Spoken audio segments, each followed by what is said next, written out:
എല്ലാവർക്കും എൻ്റെ പുതിയൊരു വീഡിയോയിലേക്ക് സ്വാഗതം. ഇന്ന് ഞാൻ ഇവിടെ തയ്യാറാക്കാൻ പോകുന്നത് സദ്യക്കൊക്കെ വിളമ്പാൻ പറ്റിയ നല്ല ടേസ്റ്റോട് കൂടിയ പരിപ്പ് കറിയാണ്. ചെറുപയർ പരിപ്പ് കറി. നമുക്കത് വളരെ എളുപ്പത്തിൽ തന്നെ കുക്കറിൽ ചെയ്തെടുക്കാം. എങ്ങനെ നമുക്കത് ഉണ്ടാക്കുന്നത് നോക്കിയാലോ. പരിപ്പ് കറിക്ക് വേണ്ടി ഞാനിവിടെ ഉപയോഗിക്കുന്നത് തൊലിയൊക്കെ കളഞ്ഞിട്ടുള്ള ചെറുപയറാണ് കേട്ടോ. മൂങ് ദാൽ എന്ന് പറഞ്ഞ് ഇങ്ങനെ നമുക്ക് കടകളിൽ മേടിക്കാൻ കിട്ടും. കണ്ടോ, ഗ്രീൻ ഗ്രാം സ്പ്ലിറ്റ് സ്കിൻലെസ് എന്ന് പറഞ്ഞാണ് ഇത് വരുന്നത്. കാരണം ചെറുപയറിൻ്റെ തൊലിയെ കളഞ്ഞ് വൃത്തിയാക്കിയിട്ടുള്ള പയറാണിത്. ഇങ്ങനത്തെ പയർ മേടിക്കുകയാണെങ്കിൽ നമുക്ക് എളുപ്പത്തിൽ ചെറുപയർ പരിപ്പ് കറി ഉണ്ടാക്കാൻ പറ്റും. ഇതെല്ലാം സൂപ്പർ മാർക്കറ്റിൽ മേടിക്കാൻ കിട്ടും കേട്ടോ. 250 ml കപ്പിൽ 1.5 കപ്പ് ചെറുപയറാണ് ഞാനിവിടെ ഉപയോഗിക്കുന്നത്. അത് നമുക്കൊരു പാത്രത്തിലോട്ട് ഇട്ട് കൊടുക്കാം. ഈ പയർ നമുക്കൊന്ന് വറുത്തെടുക്കണം. പയർ നല്ലതായിട്ട് ചൂടായി ഇതിൻ്റെ കളറൊക്കെ ചെറുതായിട്ടൊന്ന് മാറി നല്ലൊരു മണം വരണം. അതുവരെ നമുക്കിതിനെ ഒന്ന് വറുത്തെടുക്കാം. ഇതുപോലത്തെ പയർ നിങ്ങളുടെ കയ്യിലില്ല, നിങ്ങൾക്കിത് മേടിക്കാൻ കിട്ടിയില്ല എന്നുണ്ടെങ്കിൽ, നിങ്ങൾ ചെറുപയറിലെ ഇത് ചെയ്യുന്നതെന്നുണ്ടെങ്കിൽ ചെറുപയർ ഇതുപോലെ ആദ്യം ഒന്ന് വറുത്തെടുക്കണം. വറുത്തെടുക്കുമ്പോൾ ചെറുപയറിൻ്റെ കളറൊക്കെ ഒന്ന് മാറി വരികയും ചെയ്യും, നല്ലൊരു മണവും വരും. ആ സമയമാകുന്ന സമയത്ത് അത് ഓഫ് ചെയ്യണം. ചൂട് കുറഞ്ഞ് കഴിഞ്ഞ് കഴിയുമ്പോൾ മിക്സിയുടെ ജാറിലിട്ടിട്ട് പൾസിലിട്ട് 3-4 പ്രാവശ്യം അടിച്ചെടുക്കണം. അപ്പോൾ ഈ പയറെല്ലാം ഒന്ന് പൊട്ടി വരും. എന്നിട്ട് മുറത്തിലിട്ട് ഒന്ന് പാറ്റിയെടുക്കുക. എന്നിട്ട് 4-5 വെള്ളം അത് കഴുകി കളയണം. കഴുകി കളയുമ്പോഴത്തേക്ക് അതിലുള്ള ചെറുപയറിൻ്റെ തൊലികളെല്ലാം അങ്ങ് പോകും. എന്നിട്ട് പിന്നെ ഞാൻ കാണിക്കുന്നത് പോലെ നമുക്ക് കുക്കറിൽ വേവിച്ചെടുക്കാം. ഇതിനെ തീ മീഡിയത്തിലിട്ട് വേണം വറുത്തെടുക്കാനേ. ചെറുപയർ പരിപ്പ് ഫ്രൈ ആയി വരുന്നുണ്ട്. എല്ലാ ഭാഗവും ഫ്രൈ ആയി വരണം കേട്ടോ. കുറച്ച് ഭാഗം വെളുത്തൊക്കെ ഇരിക്കുന്നുണ്ടല്ലോ, എല്ലാ ഭാഗവും നല്ലതായിട്ട് ഫ്രൈ ആയി വരണം. നല്ലൊരു മണമൊക്കെ വരുന്നുണ്ട്. കൈ എടുക്കാതെ ഇളക്കി കൊടുത്തുകൊണ്ടിരിക്കണം കേട്ടോ. അല്ലെ എല്ലാ ഭാഗവും നല്ലതായിട്ട് ഫ്രൈ ആയി വരാതെ അടിഭാഗം മാത്രം കരിഞ്ഞു പോകും. ചെറുപയർ ഇവിടെ നല്ലതായിട്ട് ഫ്രൈ ആയി വന്നിട്ടുണ്ട്. എല്ലാ ഭാഗവും നല്ലതായിട്ട് ഫ്രൈ ആയി വന്നിട്ടുണ്ട്. തീ അങ്ങ് ഓഫ് ചെയ്യാം. പാത്രത്തിന് നല്ല ചൂടുണ്ടല്ലോ, നമുക്ക് വേറൊരു പാത്രത്തിലോട്ട് അങ്ങ് മാറ്റാം. അങ്ങ് നിരത്തി ഇട്ട് കൊടുക്കാം. ഇത് നല്ലതായിട്ടുണ്ട് തണുത്ത് വരണം. തണുത്ത് വന്നു കഴിയുമ്പോൾ ഒരു 3-4 വെള്ളത്തിൽ നല്ലതായിട്ട് ഇതിനെ കഴുകിയെടുത്തുകൊണ്ട് വരാം. ഇവിടെ ഞാൻ പയർ നല്ലതായിട്ട് കഴുകിയെടുത്തുകൊണ്ട് വന്നിട്ടുണ്ട്. ഇതിലോട്ട് 1 കപ്പ് വെള്ളം ഒഴിച്ചു കൊടുക്കാം. പയറിൻ്റെ മുകളിൽ നിൽക്കത്തക്ക രീതിയിലാണ് വെള്ളം ഒഴിച്ചു കൊടുത്തിരിക്കുന്നത്. ഇതിലോട്ട് ഒരു 1/4 ടീസ്പൂൺ മഞ്ഞൾപ്പൊടി ഇട്ട് കൊടുക്കുക. കുറച്ച് ഉപ്പിട്ട് കൊടുക്കുക. ഒരു 1/4 ടീസ്പൂൺ ഉപ്പിട്ട് കൊടുക്കുകയാണ് ഇപ്പം. ഉപ്പ് വേണമെങ്കിൽ പിന്നെ ഇട്ട് കൊടുക്കാം. നല്ലതായിട്ട് തന്നെ ഇളക്കി അങ്ങ് മിക്സ് ചെയ്യാം. നമുക്ക് അടച്ചു വെച്ച് വേവിച്ചെടുക്കാം. 3-4 വിസിൽ ഇത് നമുക്ക് വരുത്തിച്ചെടുക്കാം. പയർ വേകുന്ന സമയം കൊണ്ട് നമുക്ക് അരപ്പ് റെഡിയാക്കിയെടുക്കാം. അതിനുവേണ്ടി ഞാനൊരു മിക്സിയുടെ ജാറിലോട്ട് 1 കപ്പ് തേങ്ങ എടുത്തിട്ടുണ്ട്. 6 അല്ലി കൊച്ചുള്ളി ഇട്ട് കൊടുക്കാം. 5 അല്ലി വെളുത്തുള്ളി. ഒത്തിരി വലിയ വെളുത്തുള്ളി അല്ല കേട്ടോ, മീഡിയം ടൈപ്പ് വെളുത്തുള്ളിയാണ്. എരിവിനനുസരിച്ച് പച്ചമുളക് ഇട്ട് കൊടുക്കാം. ഞാൻ ഇവിടെ 4 പച്ചമുളകാണ് ഇടുന്നത്. എരിവില്ലാത്ത പച്ചമുളകാണ്, അതുകൊണ്ടാണ് 4 ഇട്ട് കൊടുക്കുന്നത്. എരിവുള്ള പച്ചമുളകാണ് 2 പച്ചമുളക് ഇട്ടാൽ മതി. കാരണം പരിപ്പ് കറിക്ക് എരിവ് മുന്നിൽ നിൽക്കാൻ പാടില്ല. മുമ്പ് നമ്മൾ മഞ്ഞൾപ്പൊടി ഇട്ടിരുന്നു. ഒരു 1/4 ടീസ്പൂൺ മഞ്ഞൾപ്പൊടിയും കൂടി ഇതിലോട്ട് ഇട്ട് കൊടുക്കുകയാണ്. ഇതിലോട്ട് 1/2 ടീസ്പൂൺ നല്ല ജീരകം ഇട്ട് കൊടുക്കാം.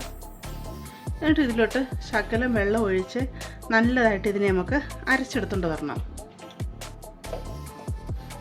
തേങ്ങ ഇവിടെ നല്ലതായിട്ട് അരച്ചെടുത്തുകൊണ്ട് വന്നിട്ടുണ്ട്. പയറോട് വെന്തിട്ടുണ്ട്. നമുക്ക് തുറന്ന് നോക്കാം.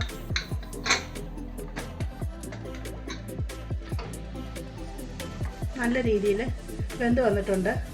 4-5 വിസിൽ വന്ന് ഞാൻ നോക്കിയിരുന്നു കേട്ടോ. നോക്കിയപ്പം വെന്തിട്ടില്ലായിരുന്നു, വെള്ളവും ഇല്ലായിരുന്നു. പിന്നെ ഞാൻ ശകലം വെള്ളം കൂടെ ഒഴിച്ച് കൊടുത്ത് പിന്നെ 2 വിസിലോട് വരുത്തിച്ചെടുത്തിരുന്നേ. ഈ പയറിനെ നമുക്കൊന്ന് ഉടച്ചെടുക്കണം. ഒരു തടിത്തവി വെച്ചോ പൊട്ടറ്റോ മാഷ് വെച്ചോ ഒന്ന് ഉടച്ചു കൊടുക്കാം. പരിപ്പ് കറിക്ക് ഒത്തിരി അങ്ങ് ഉടഞ്ഞു പോകേണ്ട ആവശ്യമില്ല കേട്ടോ.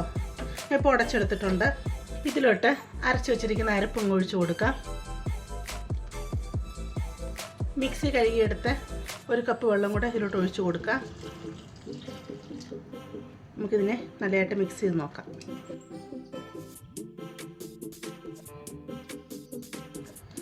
പയറ് കറി ഇപ്പോഴും കുറുകി തന്നെയാണ് ഇരിക്കുന്നത്. പയറ് കറി തണുത്ത് വരുന്നതനുസരിച്ച് കുറുകി വരും.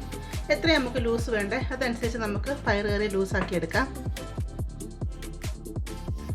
പിന്നീട് ഞാൻ 1 കപ്പ് വെള്ളം കൂടെ ഇതിലോട്ട് ഒഴിച്ച് കൊടുത്തിട്ടുണ്ട്. പയറ് കറി ഞാൻ ഈ ഒരു ലൂസിലാണ് റെഡിയാക്കിയിരിക്കുന്നത്.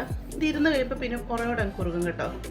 ഞങ്ങളുടെയൊക്കെ സ്ഥലങ്ങളിൽ പരിപ്പ് കറി എന്ന് പറഞ്ഞാൽ ചോറിൻ്റെ മുകളിൽ ഒഴിച്ച് കഴിക്കുന്ന കറിയാണ്. ചില സ്ഥലങ്ങളിലൊക്കെ പരിപ്പ് കറി നല്ല കുറുകിയിട്ടായിരിക്കും. കൂട്ടുകറി പോലൊക്കെ ഇങ്ങനെ സൈഡിൽ വെക്കുകയായിരിക്കും. പക്ഷെ ഞങ്ങളുടെ അവിടെയൊക്കെ ഇങ്ങനെ ഒഴിച്ച് കഴിക്കുന്നതാണ്. തീ ഓണാക്കി കൊടുത്തിട്ടുണ്ട്. ഉപ്പ് കുറവാണ്, ആവശ്യത്തിനുള്ള ഉപ്പിട്ട് കൊടുക്കാം. ഇനി കറി തിളയ്ക്കരുത്, നല്ലതായിട്ട് ചൂടായി വരണം. വെള്ളത്തിൻ്റെയൊക്കെ ആ പച്ച ടേസ്റ്റൊക്കെ ഒന്ന് മാറത്തക്ക രീതിയിൽ നല്ലതായിട്ട് ആവിയൊക്കെ വന്ന് സൈഡിൽ കൂടെ ഇങ്ങനെ ചെറിയ പത പോലെ വരും. ആ സമയമാകുമ്പോൾ നമുക്കിത് ഓഫ് ചെയ്യണം. ഇതിലോട്ട് ആവശ്യത്തിനുള്ള കറിവേപ്പില ഇട്ട് കൊടുക്കാം.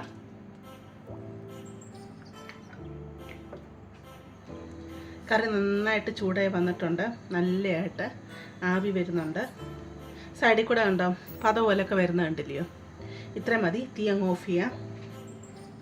നല്ലതായിട്ട് ഇളക്കി കൊടുക്കുക. ഉണ്ട്, ഇപ്പോഴേ കുറച്ചുകൂടെ കുറുകി വന്നിട്ടുണ്ട്. ഇരിക്കുമ്പോൾ കുറച്ചുകൂടെ കുറുകി വരും. ഇനി നമുക്ക് പരിപ്പറി ഇപ്പോൾ ടേസ്റ്റ് നോക്കി അത്ര ടേസ്റ്റ് വരത്തില്ല. ഇനി നമുക്ക് ഇതിൽ മെയിനായിട്ടുള്ള സംഭവം ഇട്ട് കൊടുക്കണം. പരിപ്പ് കറിക്ക് നമ്മൾ കടുക് വറുക്കത്തില്ല കേട്ടോ.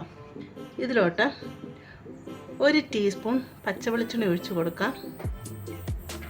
അതുപോലെ 1/2 ടീസ്പൂൺ നെയ്യും കൂടെ ഇട്ട് കൊടുക്കാം. ഈ പരിപ്പ് കറി എന്ന് പറയുമ്പോൾ നമ്മൾ നെയ്യ് കൂട്ടിയില്ലേ കഴിക്കുന്നത്, അന്നേരമാണ് അതിൻ്റെ ഒരു ടേസ്റ്റ് വരുന്നത്. അപ്പോൾ നെയ്യ് നമ്മൾ ഈ സമയത്ത് ഇതിലോട്ട് ഇട്ട് കൊടുത്തിട്ട് നിങ്ങളൊന്ന് കഴിച്ച് നോക്കണം കേട്ടോ. ഒരു പ്രത്യേക ടേസ്റ്റ് തന്നെയാണ് പരിപ്പ് കറിക്ക്. വെളിച്ചെണ്ണ വേണ്ടാന്നുണ്ടെങ്കിൽ നെയ്യ് മാത്രമായിട്ട് ഇട്ട് കൊടുക്കാം.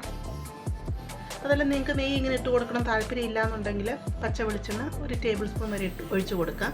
നെയ്യ് ഒഴിച്ച് കൊടുക്കണമെന്നില്ല കേട്ടോ. നല്ല ടേസ്റ്റോടു കൂടിയ പരിപ്പ് കറി ഇവിടെ റെഡിയായി വന്നിട്ടുണ്ട്. സദ്യക്കൊക്കെ ധൈര്യത്തോടു കൂടി വിളമ്പാൻ പറ്റുന്ന അടിപൊളി ടേസ്റ്റുള്ള പരിപ്പ് കറിയാണ്. അപ്പോൾ നിങ്ങളെല്ലാവരും ഓണത്തിന് ഇത് തയ്യാറാക്കി നോക്കണം. എന്നിട്ട് നിങ്ങളുടെ അഭിപ്രായങ്ങൾ അറിയിക്കണം. നിങ്ങൾക്ക് ഇഷ്ടപ്പെടുവാണെങ്കിൽ ചാനൽ സബ്സ്ക്രൈബ് ചെയ്തൊന്ന് സപ്പോർട്ട് ചെയ്യണം.